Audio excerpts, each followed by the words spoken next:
Hello，大家好，我是一元。在这个月22号，国服那边即将要迎来世纪大战，所以今天的影片主要是让国际服的玩家更加了解国服。那么在之前的影片，我有做过好几个关于国服的内容影片，那这边我可能会开多一个播放列表，专门是讲国服的事情。今天主要内容就是讲国服的排行榜，还有就是讲国服这2年有没有什么太大的变化。这个列表的记录是2024年11月17日所做的记录。在排行榜上面战力最高的王国就是16，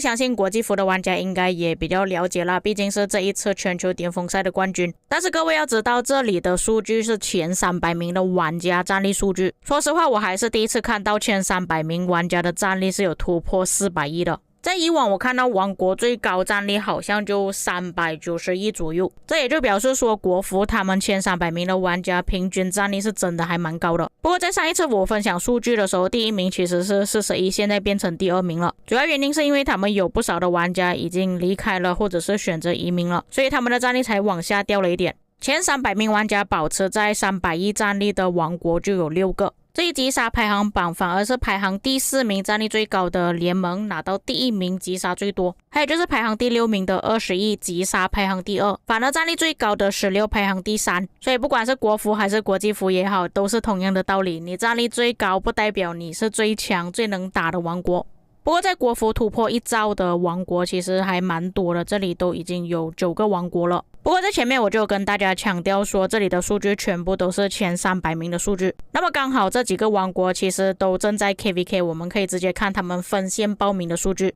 首先是16分线报名的数据，那可能国际服的玩家对于这边的数目并不是很了解。这里我就拿93当时候第一次分线报名的数据给大家看一下对比。各位要知道，这个时候的93是有4个百亿联盟，而且是4个联盟都是活跃玩家很多的。但是各位要知道，当时候93的分线是有899个玩家，但是这个时候的16只有700位玩家不到。在他们报名的人数比93还要更少的情况下，战力还是比起93还要更多。不过当然93其中一个特色就是玩家很多，但是战力平均都是在6000、7000万左右啦，所以战力比他们更少算是比较正常了。但是这样子对比起来还是有点夸张，并且他们这里的活跃玩家只有2930位，当时候93的活跃玩家拥有4672位，只能说前2年国际服的活跃人数还是比较多一点。不过我们回归正题，根据这边3个路线的战力来看的话，总共的战力有1323亿。这里我们先做记录，等一下我们看其他的王国总战力有多少。这一联盟最高战力总共有259亿，这个战力应该也算是当前最高战力的联盟了。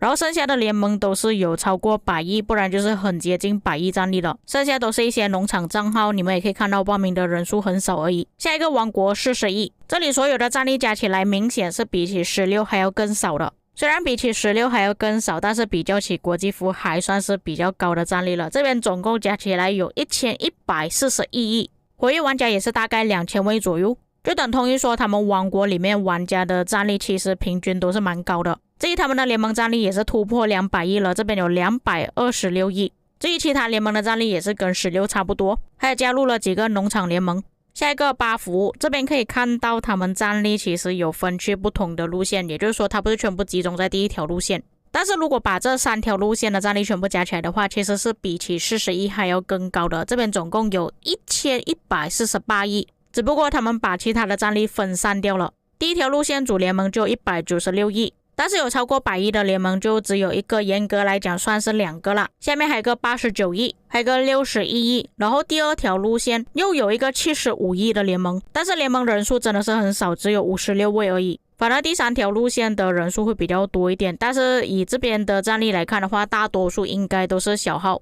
至于20亿方面，其实战力没有像他们这么高，不过加起来的总战力还是有1087亿。不过比起前面那3个王国，他们这里的联盟战力显然会比较低一点。同时间拥有的100亿联盟我们勉强算3个，然后第4个联盟就只剩下40亿而已。但是20亿的击杀数据是在这4个王国里面最高的。所以在这边你们就可以看到国际服跟国服的差别有多大了。国服依然还是战力蛮高的，但是国际服已经逐渐走下坡了，有很多王国已经没有这么多的战力，玩家都已经弃坑或者是已经移民到处分散了。但问题来了，虽然国服他们的战力依然还是很高，但是他们有没有在变衰弱？各位还记得在之前的影片我跟大家讲过，在1093有一位玩家他做了数据，国际服的数据是在每一年逐渐的衰落，甚至到了今年能够维持在300亿战力的王国也就只有2个而已。那么国服的情况又怎么样呢？这个是我之前做的记录，2023年5月还有2024年的8月，可以看到在经历了1年的时间之后，不管是战力还是击杀都有提升，情况是比起国际服有稍微好一点。但是凡事不能看表面，你们可以看到平均战力，在1年前也就是2023年5月的时候，他们平均的战力都有302亿，但是到了2024年的时候，他们战力就缩水了一点点，变成299亿。又在过了几个月之后，可以看到他们的战力又再次提升了。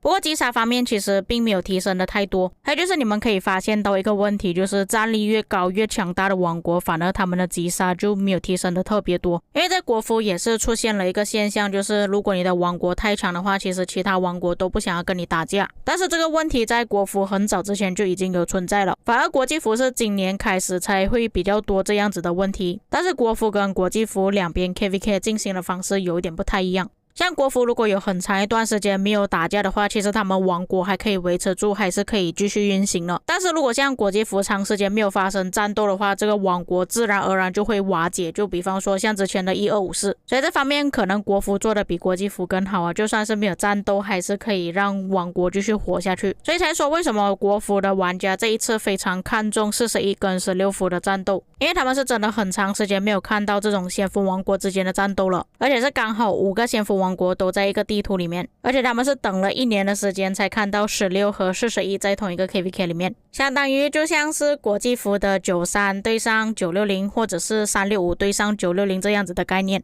不过当然的也是因为他们报名不列颠之王的关系，所以战斗的时间可能不会太长，只有关卡4、大温泉、关卡7跟皇庭而已。最主要的重点其实还是在皇庭啦。不过我们的话题似乎是已经扯远了，我们回来讲数据。总的来说，其实国服的发展是比起国际服还要更好的，虽然提升的幅度并不是很大，但是至少不会像国际服这样子一直逐渐的在衰落。不过国服跟国际服遇到同样的问题，就是那些强大的王国来来去去就是那几个40亿、16、8285、20亿等等这些王国，就变成这几个王国如果互相之间不战斗，就是去打一些比较弱的王国的话，可能就没有什么看点，甚至人家都不想跟他们打架。同时间也就等于说那些新的王国也很难崛起，变得更加强大。这些老牌的先锋王国可能会直接把新区域那些比较强大的玩家直接吸过来，这些强大的王国只会变得越来越强。以上就是本期内容，至于各位在看了今天的影片之后有什么感想，可以在评论区给我知道。我们下个影片再见。